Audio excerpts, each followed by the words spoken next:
Hello, hello, hello. How are you guys doing today? It is currently, let's see what time it is, 5:52 p.m. on this cool, rainy, and windy Sunday early evening. Much different than it was yesterday. I think the last time that I looked at the weather, I think it said it was like 66 degrees. Let's see if it has gotten colder since then. Which means tonight, if I watch my shows, I'm going to definitely have to wear my heated vest. Oh, it's 63 degrees now, light rain. Feels like 61. And we're actually supposed to have kind of a cool week this week.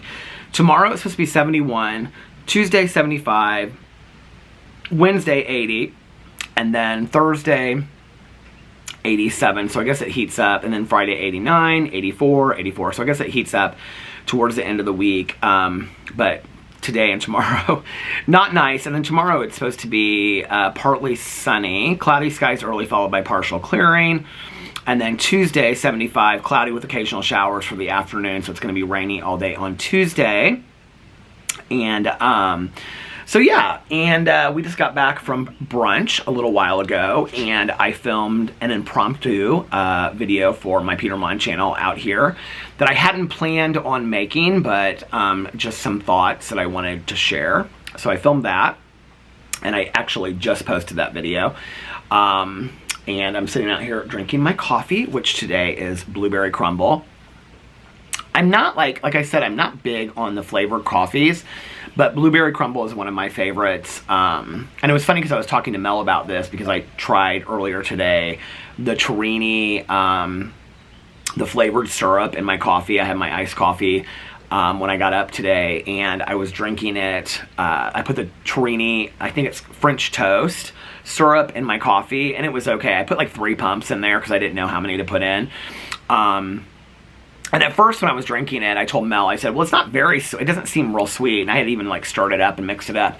But then as I got like about halfway through the coffee, it was like real sweet. Because Mel was like, oh, I only put 1 squirt in mine. 1 squirt! Squirt! I only put 1 squirt of it, of the syrup in my coffee. So she was like, I don't know that you're going to need 3.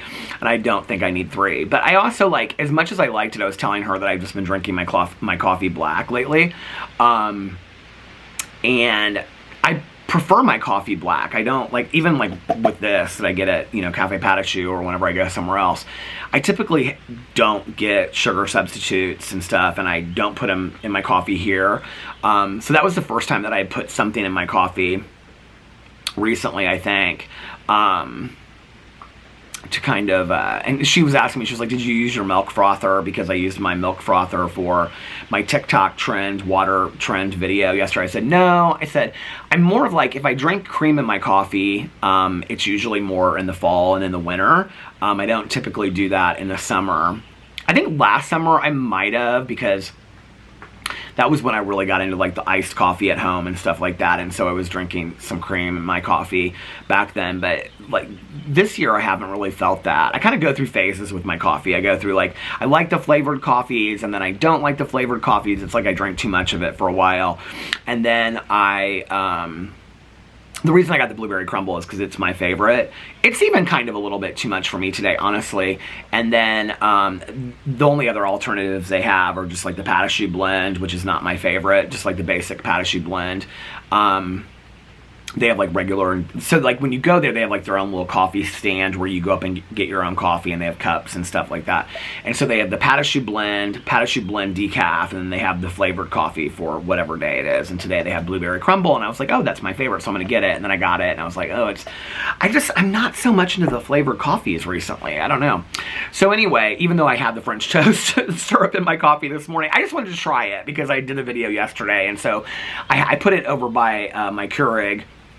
And so when I was getting my iced coffee out this morning, I was thinking about it, and I was like, well, I think I'll put some of this in there. So anyway, but I kind of go through phases where I try different things. Sometimes I want to try like the flavored creams. Other times I just want like, regular cream. Other times I don't want any cream at all in my coffee. I go through, I'll go through like a month or two where I'm like cream in my coffee every day, and then I don't want cream in my coffee for the next 2 to 3 months. It's just, I change it up a lot, it seems like. So anyway, got up today and we went to brunch, and we had a really good brunch. We Alex got his tomato artichoke soup with lots of croutons and extra Parmesan cheese. And then he got the Cuban with extra scrambled eggs. And I got the California Dreamer minus the hot peppers and add Dijon mustard in it. And then I got an everything bagel, toasted with melted butter on it and a side of cream cheese. And I got ketchup, but I didn't eat any of the ketchup. I ate all of my omelet, and I ate like you know, the bagels, like, you know, in halves. So I ate half the bagel and then half of the other half of the bagel. So I ate almost my entire brunch today, which is crazy because I haven't really been eating that much when I've been going to brunch. And then we came back, and Alex is like super, super tired today. He got home like right after I got done vlogging yesterday. And he was so tired yesterday from, you know, like being out Friday night and then all day yesterday being gone. And so he like made some pizza rolls, and like he has these little pizza things that he got. They're like really, really small. And so he made like 2 pizzas and some pizza rolls in the air fryer. And then he was going to bed. And so I was like, well, I'm going to lay down and then I'm going to get up and I'm going to watch my shows. While I was eating my dinner, I watched the rest of the first episode of Shiny Happy People. And then I watched part of the second episode. I'm not that far into it yet. And so, yeah, that's how far I am into it. And my plan was to watch, I wanted to finish that documentary series. I think it's 4 episodes last night. And then I also wanted to watch, or get a good start on it, or maybe even finish, based on a true story. That's on Peacock. Every time I say that to somebody, they're like, what's it called? And I'm like, based on a true story. They're like, what true story? And I'm like, no, that's what it's called, based on a true story. Tanya and I got laughing so hard about that last night because she kept on saying, well, what story is it based on? I'm like, no, that's what it's called, Tanya. It's called Based on a True Story. So anyway, and then Mel is currently watching. She started it yesterday, and she's already on the 2nd season of Schitt's Creek. And she's like, I don't know why I waited so long to watch this. Like, I'm in love with this show. So it's kind of gotten me wanting to like go back and watch Schitt's Creek again. I think I've only ever watched it all the way through once, and then I've watched like episodes here and there. Maybe I've watched it twice. I don't know. I've watched a lot of the episodes with Alex, because he watched, like, his 2 series that he loves to watch, like, over and over and over again is Gossip Girl, the old and the new one, and Schitt's Creek. So I watch a lot of and he watches a lot of Friends episodes on TikTok. But, so I watched a lot of, like, episodes of Schitt's Creek with Alex, even though I watched it back in the day. I started watching it during the lockdown, and then I just, like, binge watched the whole series then, so...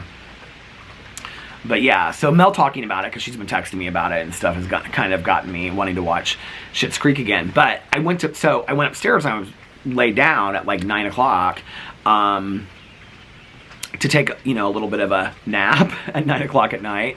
And I was just so comfy and so cozy in bed, and watered all my plants yesterday after I got done vlogging on the back and on the front porch and the back porch. The back porch and the front porch, I watered all my plants. And then today it's like raining, so I'm like, well, I hope I didn't overwater them, because it's been raining like off and on all day long, pretty hard at times. And so I'm like, well, at least I won't have to water them for another day or 2, you know. But I did that, and then I got up my other videos and all that kind of stuff. But anyway, so I laid down at like 9 o'clock, and I had set my alarm for like 11:15 or something like that, maybe even later than like 11:30. I wanted to take like a good solid nap so I could like watch all my shows and I'd be wide awake. And my alarm went off, and I turned it off. I was like, I'm gonna sleep for just like 15 more minutes. And the next time I woke up, it was like 6 o'clock in the morning. I'm sleeping so deep, like when I fall asleep early. I don't know what it is. I've done it several times this week where I've gone to bed early and I'm like sleeping so deep. And it's so interesting because every person I talk to, Tanya, Mel, everybody, I'm sure a lot of you guys out there have your theories on why it is. You know, Mel's like, well, maybe it's because of this. And Tanya's like, well, maybe it's because of that. And I'm like, maybe it's just because I needed the sleep. I don't know. But so I went to bed last night. I was in bed and like asleep by like 9 or 9:30. Well, I was in bed by 9, but I was like asleep by like 9:30. I fell asleep really quick and I slept super deep.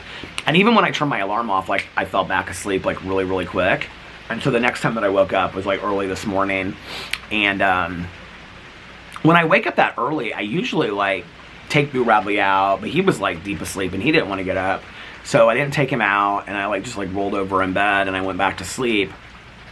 And then I got up about mid-morning and started listening to my audiobook, because that was one of the things I wanted to do yesterday.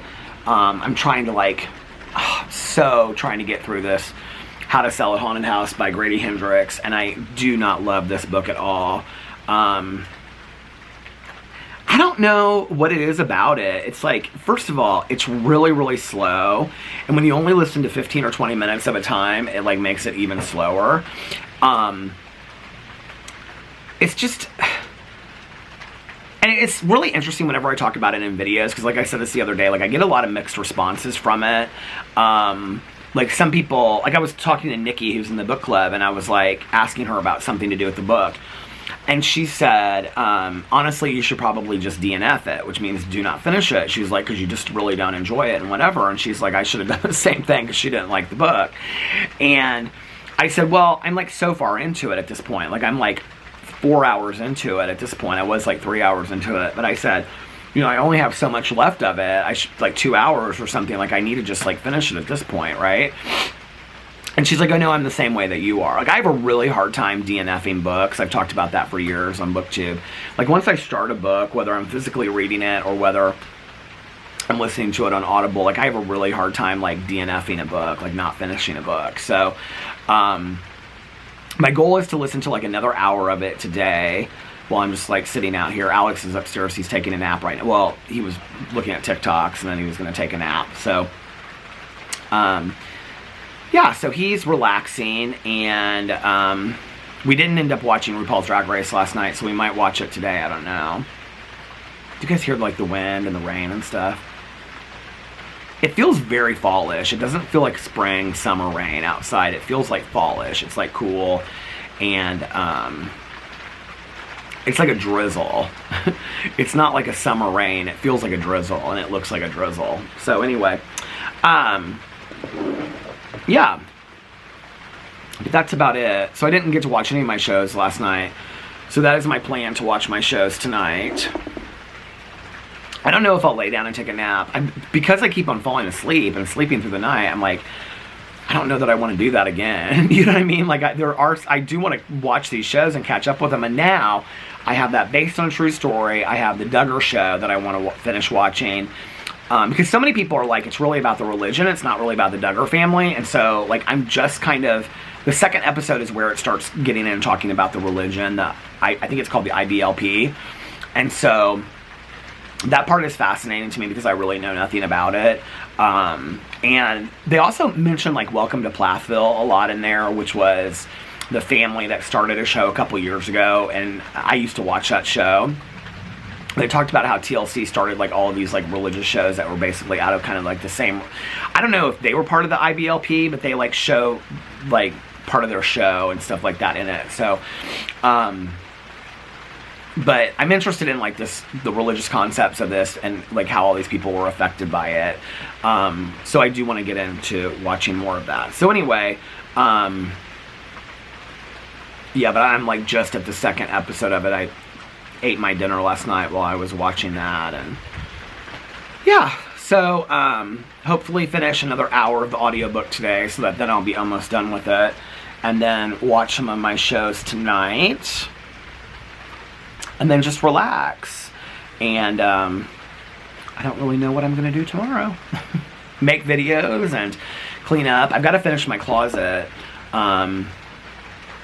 I was going to maybe work on that today if Alex was watching TV shows, but if he's sleeping, I don't want to bother him by being in the closet. I was going to like listen to my audiobook and work on the closet, which I could put my AirPods on, but like it'll have the light on in the closet because I'm carrying stuff out, you know, and folding it. Because what I do is I go through like a section of the closet and I bring out like a stack of clothes, and then like I try everything on to see like what fits and what doesn't fit. And then so I have a pile of like discarded clothes I'm like giving away, and then the clothes that I'm keeping and things like that. And so, if he's sleeping, I don't want to disturb him. And, so I can do that tomorrow, too. And,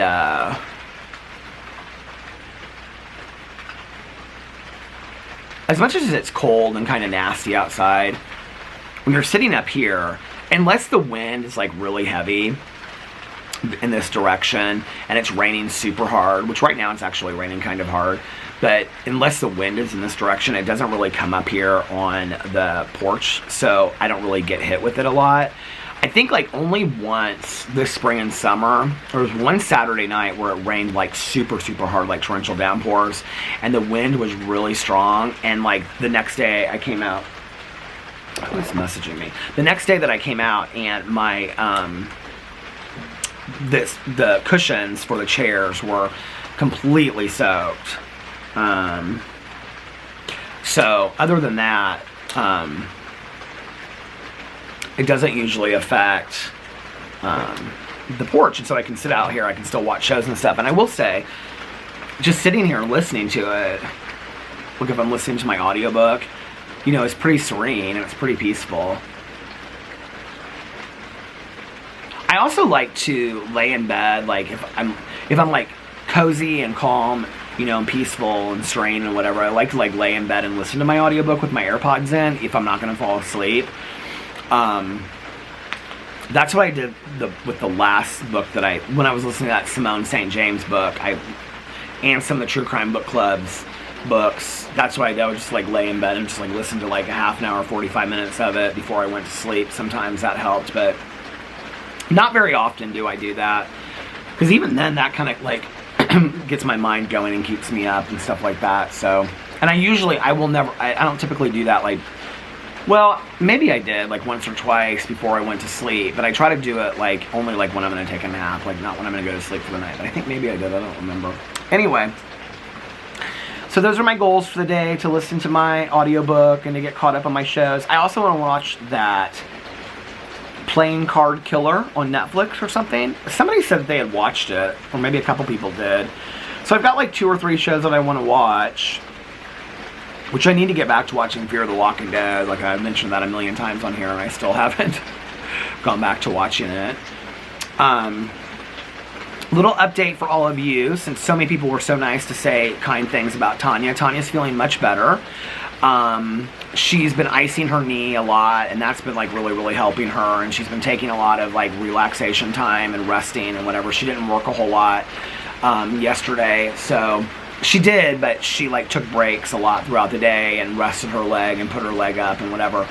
So it was interesting because a lot of people were like, why don't you offer to go over to the kennel and work for Tanya? That way she doesn't have to work. Okay, so thank you for mentioning that.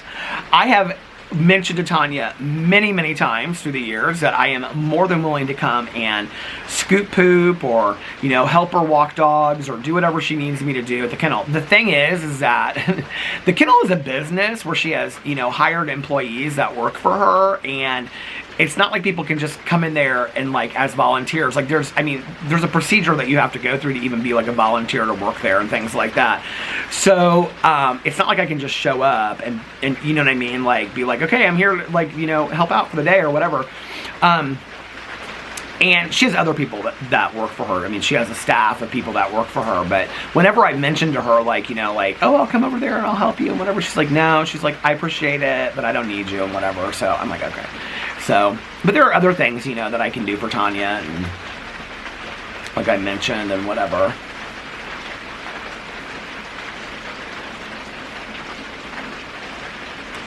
But I'm glad that she's feeling better.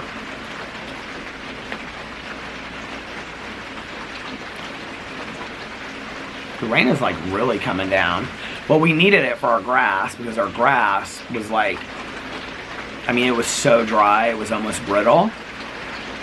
They didn't even mow the grass this week, my neighbor across the street said, because it was so dry and brittle that they were like, they didn't want to come and cut the grass or whatever. I don't know. But that had something to do with it. And so yesterday she said it was supposed to rain today, and I said, like, it's going to pour down rain. And she goes, well, I hope it's just kind of like a nice, gentle, steady rain most of the day, which this is a lot harder than a nice, gentle, steady rain, because she was hoping for our plants. But our grass really needs it, because our grass is like around the edges of it, it is like all like brown. And then there's patches of it that are like brown because like sunburnt, you know, where there hasn't been any water. Which is interesting because we have watering systems in our lawn. And when my mom lived here, I can remember when she was still alive. I can remember coming over here and visiting her, and like at 5 o'clock every night or something like that. It was early evening. The sprinkler systems would go off, and so when you drove through the neighborhood, you would see the sprinklers, and they don't have them. I mean, you can still see them in the ground where they are, but they don't go off anymore. Like, they don't, the sprinkler systems, I think they said they don't work or something like that. I don't know what that is, but they even discourage us from having sprinklers in our yards. Like, she does it across the street with her garden. And they don't care if it's like a small one. She like sets up little small ones for her garden and stuff like that. But they do not want us to have like huge like sprinkler systems like going back and forth in our yard and stuff like that. Like the HOA, the maintenance company has really discouraged that. So, and I don't know if that's because of like the usage of water and things like that. I really have no idea why that is. But that's been kind of like the mandate for several years. So I don't know why that is, but that's why it's good that we're getting a good solid rain today.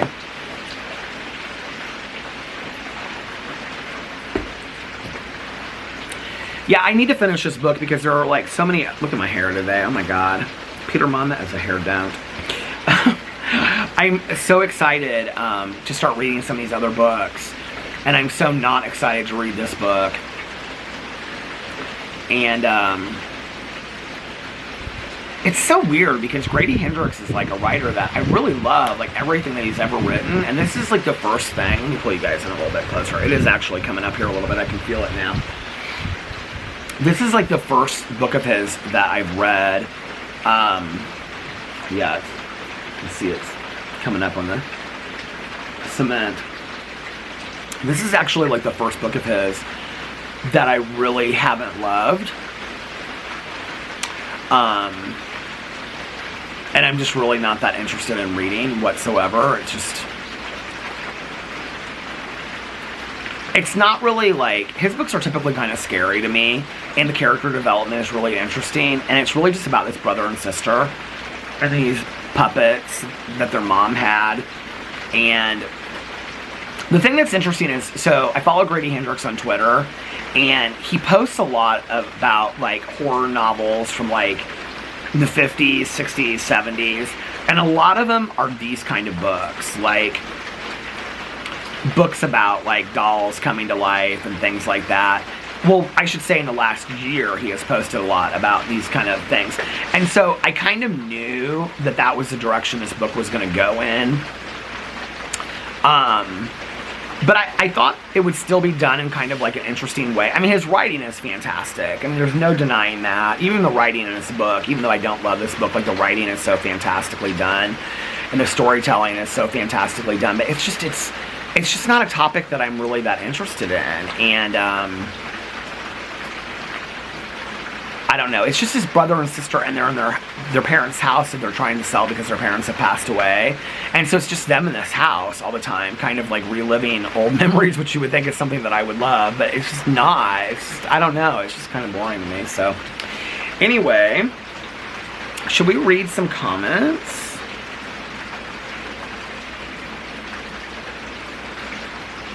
I don't have tons to share on here today, which is why I'm saying, should we read some comments?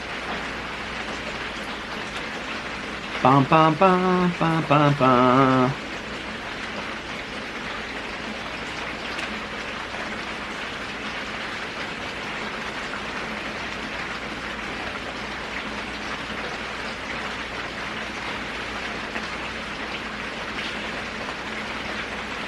Okay, Ghislaine said, I hope I'm pronouncing your name correctly. I had never tried piata before, but hearing you talk about it convinced me. My husband and I DoorDashed ourselves lunch from the Keystone one today. That's one that I get mine from. We both thought it was so good. Oh my God, I'm so excited. Okay. Isis said, I'm so thankful for your vlogs. You don't know, but you help me make dinner for my family every evening. Oh, that makes me so happy.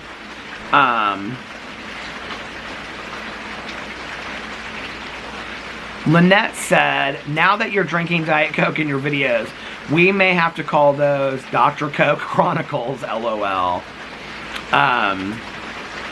Paige said, LOL, I follow the Duggars too and Sister Wives. I named my daughter Caroline. Your cousin and I would be buds, LOL. Oh, she'll love that.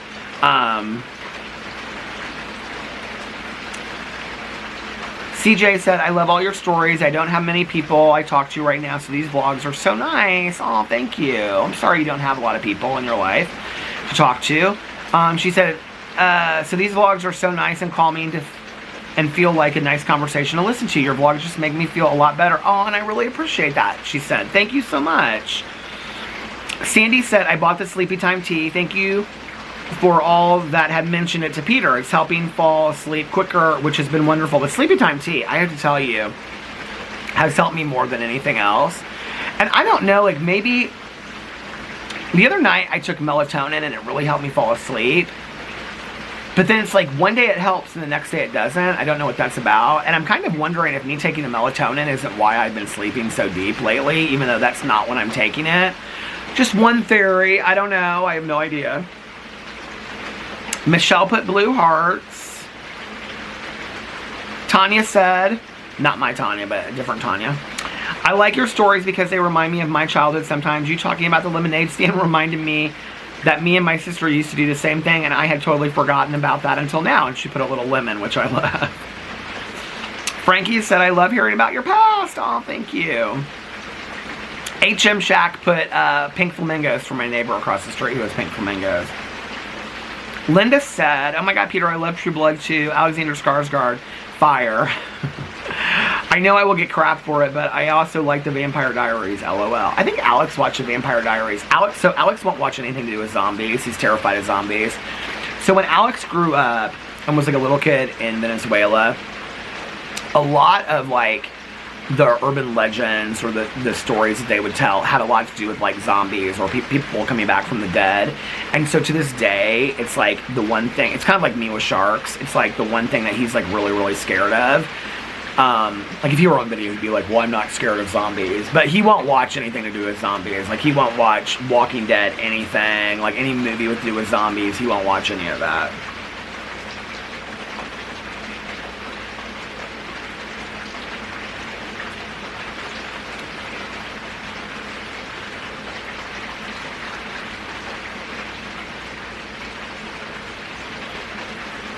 Jojo said, oh my God, a cozy mystery about HOA drama. Sounds amazing. You'll have to wait and see. And I get Sweet Green almost daily. It is amazing. Oh, so I didn't get that with Melissa the other day. I don't know if I mentioned that, but I ended up getting Piana. So, but I am going to get it one of these days. Bumper said, I like listening to your stories. I can't remember SHI Tut, so it's kind of nice hearing someone else's reminiscing. Oh, I love that.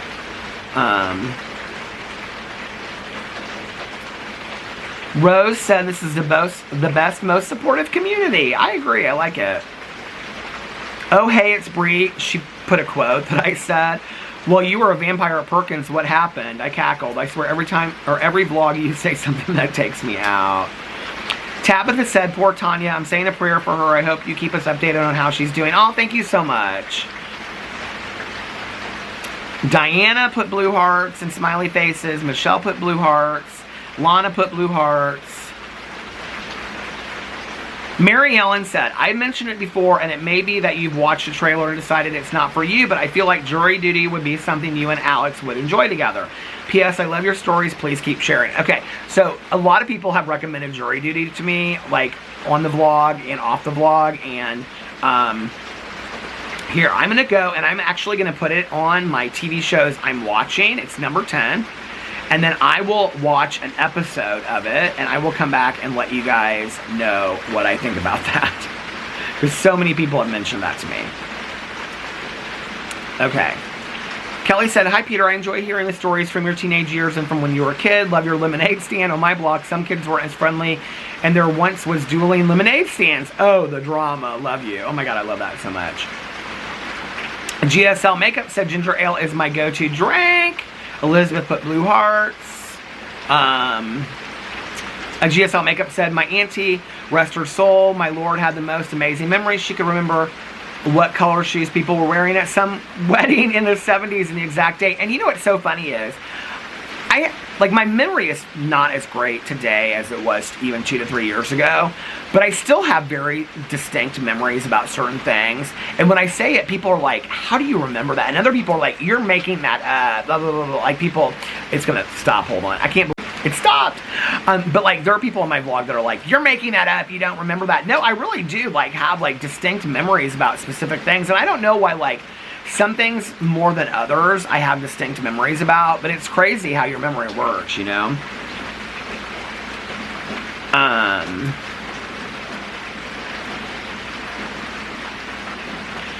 Kylie said, hello, Peter and the Vloggerinos. Listening as I work tonight. Speaking of TV shows, I've been watching Beverly Hills 90210 from the 90s.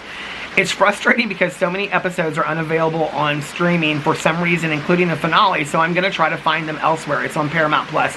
Okay, so, well, good luck with that, but I have to tell you a funny story. So, my friends and I back in the day were really, really into 90210. I have to look this up to see when the finale is.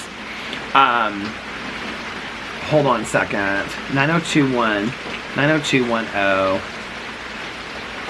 finale air date. It must have been like 92 or 93. May 17th of 2000. No, that's not it.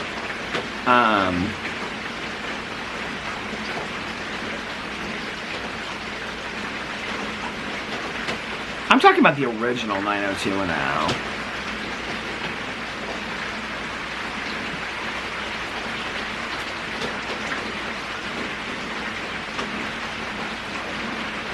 Well, when did 90210 start?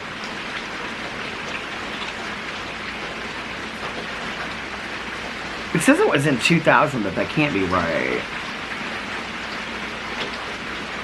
Well, I guess it was.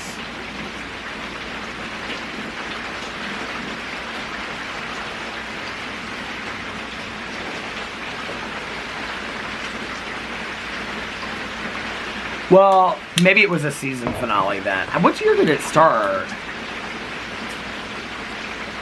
What year did 90210 start?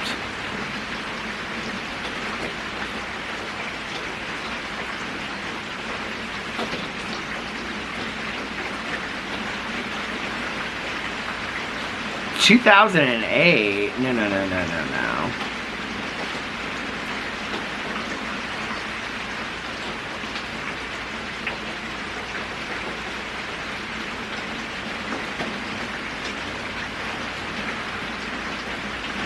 Okay, it started October 4th of 1990, which would have been the year I graduated. So it probably was the season 1 finale, but I had like this blowout party at my apartment. It must have been the season 1 finale, either because our friends all watched that back in the day. And I had this like blowout party. I mean, I guess it's not really that funny of a story, but I had this like blowout party, this 90210 party at my apartment. That I got quite intoxicated at. But that's the only thing I remember from all that. So anyway.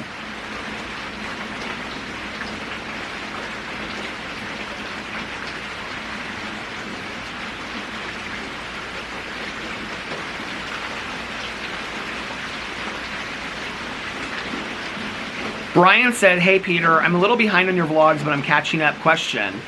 When you tell us about your sobriety journey from the beginning till now, you're done in like 5 to 10 minutes. If you have to get up and speak the night of the vlog, how do you share your story for 45 to 50 minutes or more? Am I really done in 5 or 10 minutes? I feel like if I talk about my recovery, I talk about it like at length. So it kind of depends on, but that's a fair question. So it kind of depends on, you know, I shared the other day that like when I'm speaking, like I speak kind of like however I move, that I used to do note cards, but I don't do that anymore and stuff like that. Back in the day, I would talk about like growing up in like an environment of alcohol and having my first drink and when I started drinking and my high school years and all that kind of stuff. And I would, you know, that would probably be 10 or 15 minutes of it. And then I would talk about, you know, getting sober and like going through treatment and getting sponsors, and I would talk about my relationship with sponsors and working steps, and that would be like the second part of it, and that would be another 15 or 20 minutes. And then I would talk about, you know, the final part of my share would be talking about like what my life looks like today. I don't typically do that anymore when I speak.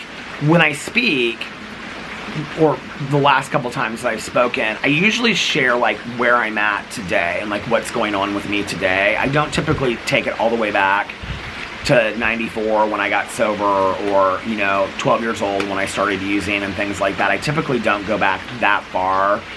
I'll reference it and I'll say things like that, but I typically always say, I start off with saying my sobriety birth date. I share where my home group is and that I have a home group. I share that I have a sponsor and that she is a sponsor, because that shows that I'm sponsorable. I talk about the importance of sponsorship, and it is like really coming down. And I talk about, and the wind seems like it's shifting a little bit over here, so I hope it doesn't start coming up here. And I talk about the importance of sponsorship. One of the things I try to do in my share, whether I'm talking about the past and all of that, or whether I'm talking about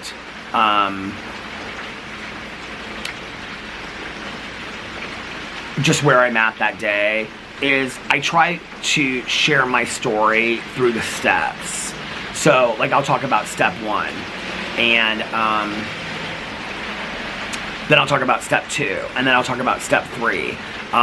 You know, like step 3, made a decision to turn our life and our will over to the care of God as we understood Him. And then I'll talk about like where my spirituality is today.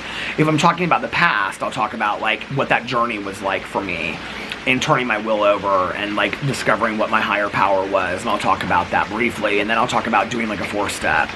You know, if I was going to talk about like the 4-step today and doing inventory, what I would talk about is the most recent 4-step that I did, and the one that I'm, you know, working on currently and things like that.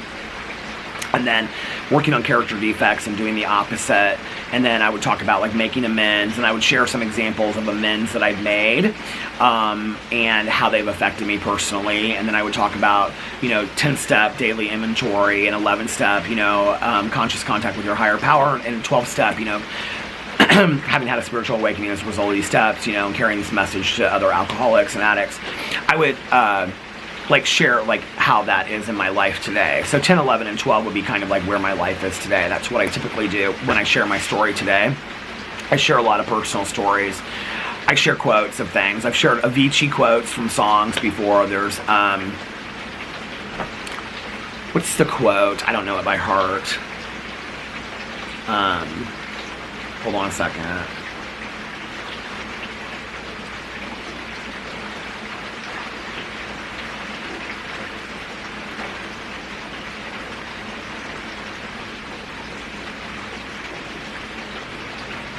It's from the Knights, and I used to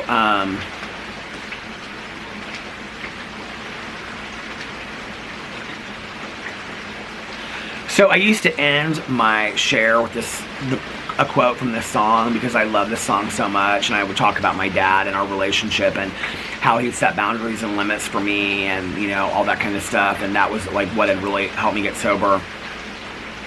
And so I would end my share with, he said, referring to my dad, "One day you'll leave this world behind, so live a life you will remember.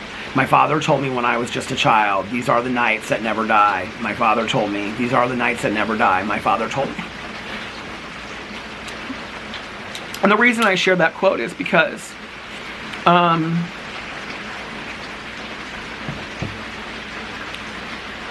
I feel like I didn't really start to live until I got sober.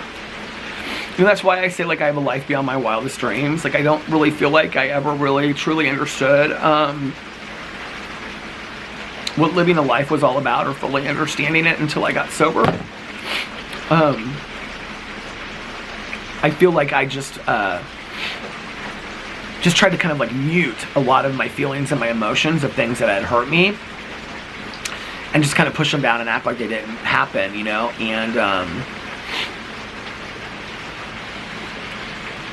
And I love that song so much from Avicii anyway, but or I'll talk about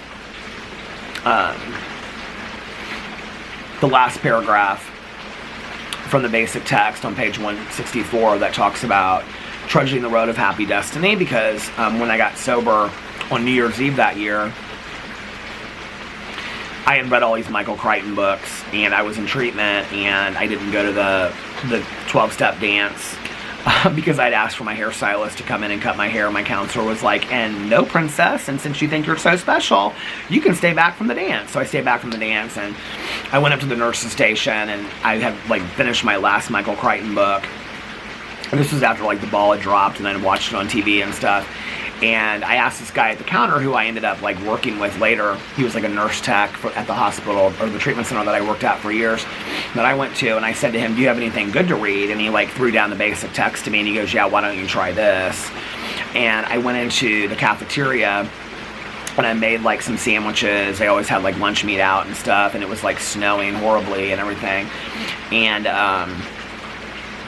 I made some sandwiches, and I literally sat there that whole night on New Year's Eve, and I read the first 164 pages of the basic text.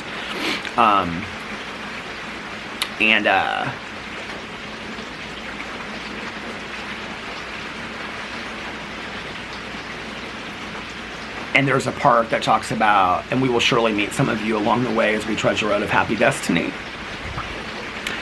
And I didn't know, and somebody, I have to say, somebody, I don't remember who it was, but years ago, probably 2 or 3 years ago, made me the most beautiful needlepoint that has my sobriety birth date on it, and it has my birthday on it, and I have it in my bathroom, sitting up against the mirror. Here, let me go get it. I'll show it to you. Hold on just a second. Okay, I was dusting it off. It's a little dusty, so now I got the dust all over me. But it's absolutely beautiful, and they needle pointed this, and you can see on here it says, I don't know if you guys can see it, but it says my name at the top. It says Monn. And then it says 12/17/1994, and the bottom it says 6/29/1972 if it was my birthday. And it has, because I used to talk about this a lot, and it has around it, it has all of these quotes from recovery, like all of these like mantras. And then on here it says the needle pointed part, I don't know if you can see it. It says the passage that is the most powerful passage to me, and it says, abandon yourself to God as you understand, and I know I'll start crying reading this, but it says, abandon yourself to God as you understand God, admit your faults to Him and to your fellows, clear away the wreckage of the past, give freely of what you find, and join us. We shall be with you in the fellowship of the Spirit, and you will surely meet some of us as you trudge the road of happy destiny. May God bless you and keep you until then. And I can remember reading that. And I didn't know what the road of happy destiny was, but I knew that I hadn't felt happy in a really, really long time. I was sad. I was sick and tired of being sick and tired. I just felt like I was keeping up constantly to mute myself and to use, and I was so tired of it. And I can remember reading that, and it was just like this huge exhale. Because I felt like, especially when it talks about you will surely, meet some of us as you join the road of happy, or you will surely join some of us as you trudge the road of happy destiny. And I thought, there are others out there that are doing this, that are happy, right? And maybe this is my destiny. I don't know. Maybe this is my destiny, that I'm supposed to be happy, joyous, and free, and I'm supposed to be free from all of this. And it was like in that moment that I could actually kind of see some clarity, that, and it was like even 6 months later, when I got my first I got my 6 month coin, that I was like, okay, I can actually do this. Like, this is like the first thing I've done consistently for 6 months. But I think it was that moment on New Year's Eve that I, and I was at that point like 27, 12, 14 days sober, that I put one foot in front of the other until 6 months later, and just kind of did everything. And I don't even know that I consciously thought how long I was going to stay around, how long I was going to stay sober, but I was constantly looking for people that had happier lives, people that seemed to have amazing lives, as a result of their sobriety. And those were people that I stuck around. And there's a saying in recovery, stick with the winners. And when people had what I wanted, which was peace of mind and serenity and families that were repaired and friends in their lives. Like, those were the people that I was attracted to. You know, those were the people that I would surround myself with. And it was hard because, you know, I was one of the youngest people when I got sober, and there weren't a lot of young people. And I felt very lonely for a long time sober. And honestly, until I met Tanya and her friends, and they kind of pulled me into their group, I didn't have a lot of close friends in sobriety, and it was really, really tough. But I had a lot of people that I knew at meetings, that I would see at meetings and things like that. And so, and I would see them keep on coming to meetings, and they would share what was going on and whatever, you know. And so I just thought, if they can do it, I can do it too, you know, which is one of the reasons why it's so important for me to share my story, and why it's so important for me that other people share their story, because I think just seeing that, for me, just seeing that other people can do it, you know, when I could see that other people could do it, I thought, well, maybe there's a chance that I can do it too. You know, if there are people that are trudging the road of happy destiny, whatever that means, I don't even know that I don't even think I knew what that meant at the time. I thought, if there's other people out there that are doing the deal, and they're living a sober life, and they're happy, and they're joyous, and they're free, then I can do that too. And I wanted that. I wanted that so bad, you know. But I have to say, at the same time, there was a huge part of me that was pulling me back. You know, and that's like my counselor used to say to me, every day that we get sober, like, this is my aftercare counselor, who was also my inpatient counselor, but she would say, every day that we get sober, you know, there's the sober angel on our shoulder, but then there's also the addict devil on our shoulder that's saying, you can use a little bit, you can go back to your old lifestyle. And it's like they're kind of like in competition with each other. And that was definitely the truth, you know. It was like, even on the days that I like so was in it to win it and really wanted to be sober, there was a part of me that, like, in this ear was like, oh, you're not going to do this forever. You can go back out there and you can use. And that was kind of my plan. I thought, I'll just do this for a while, and then I'll go back out there and I'll use. I mean, if you had told me in my first, you know, 5 to 6 months of sobriety, maybe even my first 2 years, you know, you'll be sitting on a front porch at 28 and a half years talking about being sober and crying over the fact that you're sober, I would have been like, get out of here. That's not the case. Like, I'll eventually be smoking pot again, or drinking or something. Like, I never thought this would be what my life would look like. And I never thought that all the miracles and the blessings that have come as a result of it would be what my life looked like today. I never would have ever thought that. I mean, ever in a million years. I don't know that I could have ever. I think, you know, we talk about recovery being a design for living, and it's really not about the drinking and the drugging. It's really about how to live life, you know, and how to not bring wreckage to other people's lives, and how to live a right life and be happy, joyous, and free. I don't think I understood that for a very long time when I got sober. I thought of it as a way out. Like, I was in this horrible mindset of using and getting up every single day and having to use and being trapped in this kind of like drug, alcohol induced world. And so sobriety for me seemed like a way out. I don't know that I ever got in those early months or years that it was a design for living, that it was a way to live your life, that sobriety was a language that you spoke, or that it was, you know. And I think, like, really, to be honest with you, when my mom got sober and she and I started having like lots of conversations about it, I think that was when I really kind of started getting it a little bit, was because the language that my mom and I spoke changed. And, you know, we would talk about things in recovery terms. And so we would just philosophically, we saw things very similar, you know. And so our language kind of changed. No matter what we were talking about, whether we were talking about forgiveness or relationships with people or romantic relationships with people, or, you know, the past or the future or whatever, I mean, our language changed. And so I think that was when I started really understanding it, you know, and really realizing that it wasn't just a way out. It wasn't just a survival mode or technique for me. It was a way to live my life, you know. I mean, I get that today. I get that my sobriety for me today is how I live my life. And it's, like I said, a design for living. It's It's how I maneuver through the world. It's how I look at the world. It's how philosophically I look at the world, whether we're talking about resentments and forgiveness, or whether we're talking about love and compassion, or whether we're talking about whatever.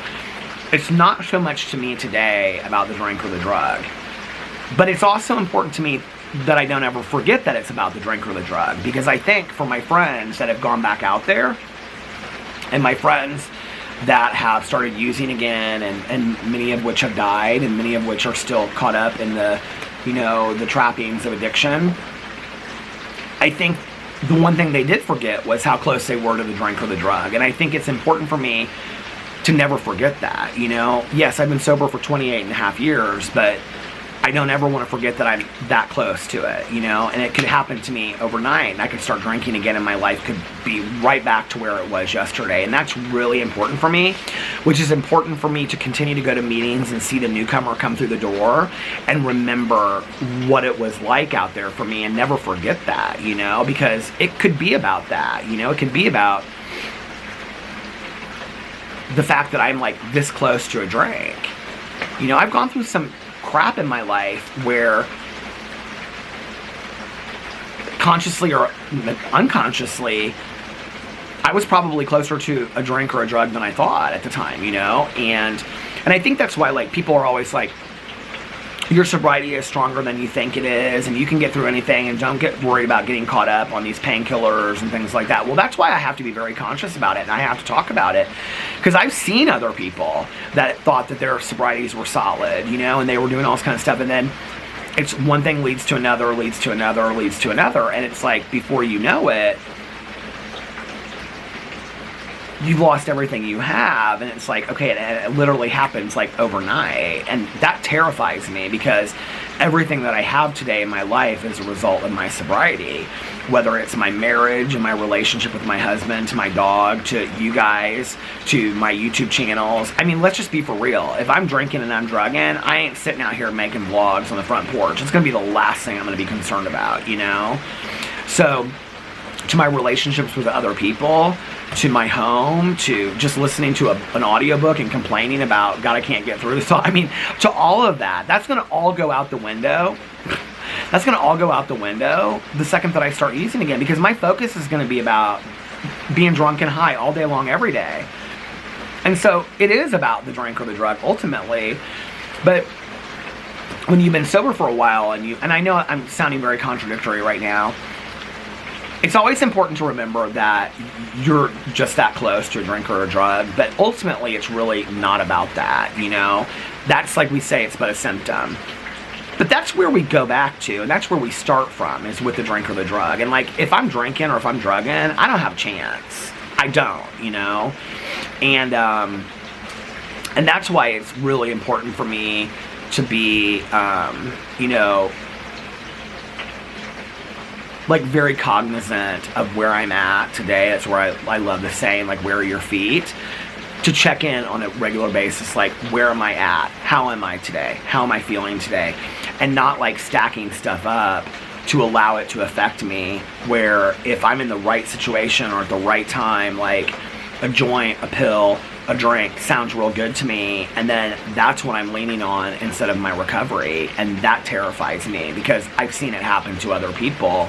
And it's not like they just have like one or two drinks. I mean, I've known people that have gone out like for one night and come back in, even with multiple years of sobriety, but not many, And then it's like, all of a sudden, it becomes about all that again. It becomes about that madness, and everything that was important to me in my life was lost, So I don't know how long I've talked about this, but this would be kind of an example of me sharing my story if I was so moved to talk about this. So I don't know if that was like, I think this was longer than 5 or 10 minutes. It was probably like 25 minutes or something like that. But this is kind of an example of what a lead would be like if I felt moved to share this.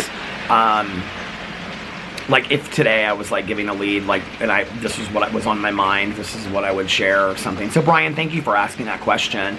I will say this too, because I know Brian's watched my vlogs for a long time, and he's been really, really supportive. if there are specific things you guys want me to talk about on here, like how I started or what it was like for me, like growing up, using, or if there are things about my story that you feel like I haven't talked about that you would like me to talk about, I like have no problem doing that on here, you know?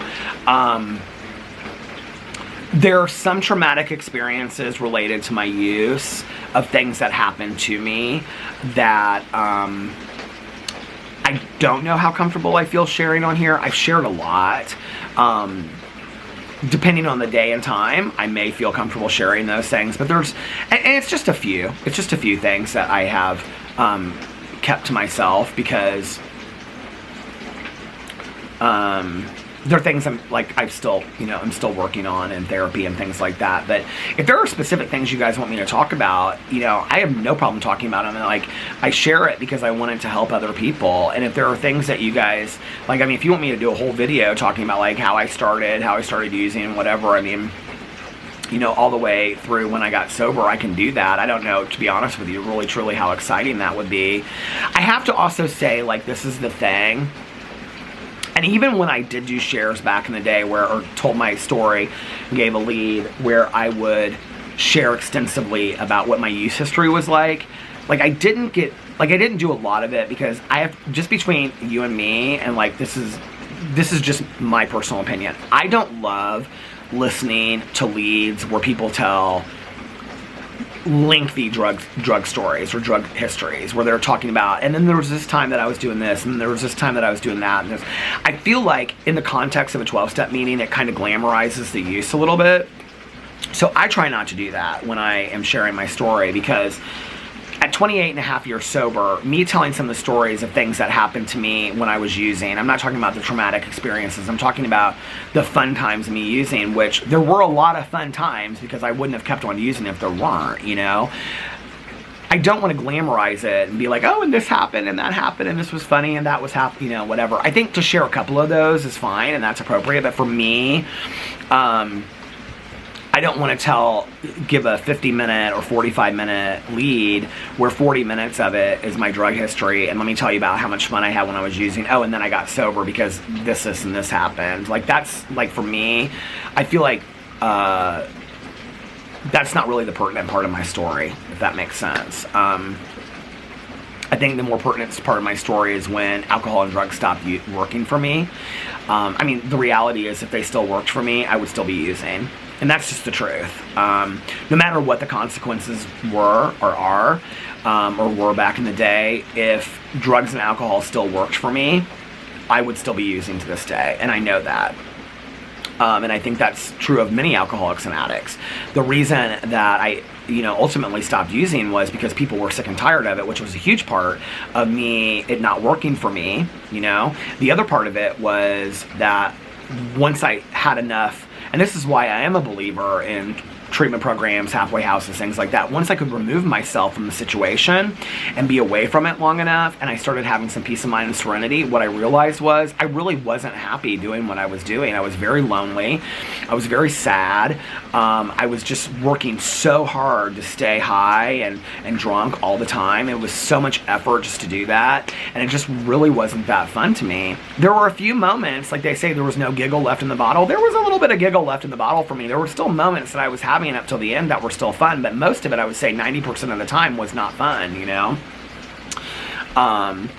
and so yeah. But if there are things that you guys want, if there are specific questions that you guys have that you want to know about or whatever, I have no problem talking about that. Put it in the comment section below, and I'll talk about those stories or share those stories or whatever, or fears that I had associated with getting sober and things like that. I sometimes, to be honest with you, because today it's such a huge part of my life, and it has been for so long, I don't really know specifically what you guys want to hear about. And so that's probably why I just ramble for a half an hour and just go on and on and on about it, because I don't really know. For me, this is just having a conversation with a friend, talking about my sobriety. It feels very similar to me talking to a friend of mine. This conversation that I've had tonight, or today, I guess it's night now. What time is it? 6:52. But it feels very similar to me of a phone conversation that I would have with a friend of mine in sobriety, that we would just be swapping experiences that we've had. And I enjoy that. I really like that. So, and it feels very safe for me. But like I said, if there are things specifically that you want to know, and like Brian's watched for a long time, so if there are things, you know, that Brian or other people that have watched for a long time are interested in or don't know that I haven't talked about, you guys would know better than anybody if I haven't talked about it. So I would love to share those things. I also like, if I do 2 or 3 vlogs in a row where I talk about recovery stuff or addiction, I typically get a couple comments where people are like, your last 3 or 4 videos have all been about recovery. Can you like talk about something else? Because there are those people that are interested in it, but then there are those people that are not interested in it. And as much as recovery is a part of my life today, and as much as recovery is how I live, and it's a design for living, and it's the language that I speak, it's not everything in my life, you know? It's not everything about who I am, you know. It's like very similar to some degree of like being gay. It's like being gay is who I am. It's not everything about my life. And maybe that's a poor analogy, I don't know, but like I don't want every point of reference to be about that. It definitely affects how I think about things and my philosophies about things and whatever, but it's not everything about who I am. And so I do understand when people like are like, okay, Peter, you've talked 3 or 4 days in a row now about recovery. Like, can we talk about something else? So I try not to talk about it all the time because I know it gets a little bit old for people, but I wanted to show you guys this because I see this every single day, and it's like right by my meditation books that I keep in the bathroom, and it just means so much to me. And if you're still out there watching my vlog and you're the one that sent it to me, please put in the comment section below that you're the one that did it for me, because I cannot remember for the life of me who did it.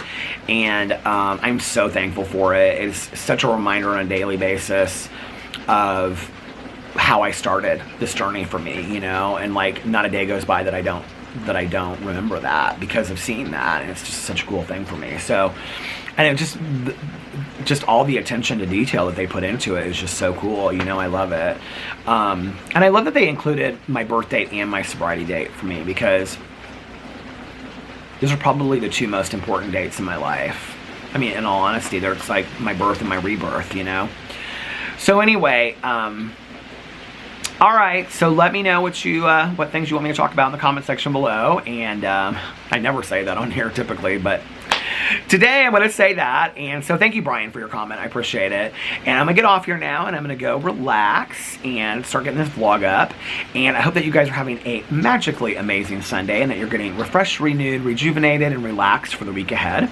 And if nobody else has told you this today, I love you. I hit my chin. And remember these 3 very important things. 1, you can start your day over whenever you want. 2, practice random acts of kindness, but don't tell anyone. And 3, most importantly, make sure that you reach out to somebody and let them know how much they mean to you. Like I always say, you might be putting a smile on their face, you might be cheering them up, you might be making them happy, and you might just be making their day. You don't know. And also, be kinder to one another, love one another a little bit more, and most importantly, be kinder and love yourselves a little bit more, because it all starts with you. And I love you guys so much, and I will see you tomorrow. Bye. Love ya.